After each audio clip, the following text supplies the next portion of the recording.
behaviours that we see in certain parts, small parts of the sector, then that certainly improves things. There are issues also with market concentrations, which I've been very open about talking with GO8 Vice-Chancellors. You know, in the government's view, it's not acceptable when 60 or 70% of students come from one country, and it's not just China, just to be clear, that's the GO8, there's other institutions where 50% or more of students or thereabouts come from different countries as a number. That's not acceptable from the Australian domestic student experience. That plays into a social licence question. And it's also a pretty dumb business strategy to put all your eggs in one basket, and it doesn't meet the nation's soft power objectives.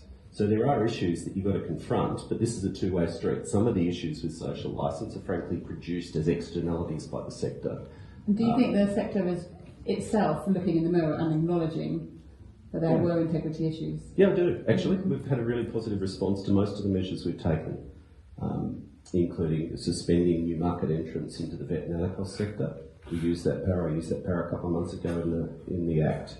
You do have to wonder in a part of the market that student numbers are shrinking, why you've got a queue of people flooding to enter the ELICOS and the vet market, and some pretty concerning ownership patterns, pretty concerning links, and these are matters of interest for a fraud fusion task force that looks at organised crime and links between a whole range of actors. What we saw from Christine Nixon's report was unacceptable. You know, that kind of misuse at the bottom, and they're not the people in this room, right? But you know they're out there, and if the government doesn't deal with that, it further undermines social licence, and overall we've had pretty good support for those kinds of measures from peak bodies and people in this room. That's great, thank you.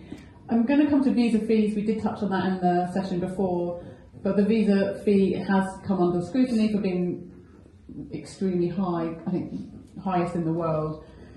What evidence did the government have that this fee would not damage Australia's competitiveness? Was that a consideration? Yeah, all of these things are, but I'd make a couple of points. Firstly, the percentage of applications after the last increase and the increase before that continued to rise, the number of applications. Secondly, putting aside, as I accept some of the advocacy arguments around ELICOS and non-award courses, the visa fee still represents a very small proportion of the overall cost of studying in Australia. Overwhelmingly, exchange rates and other pressures have a far, far more significant impact on the overall cost structure.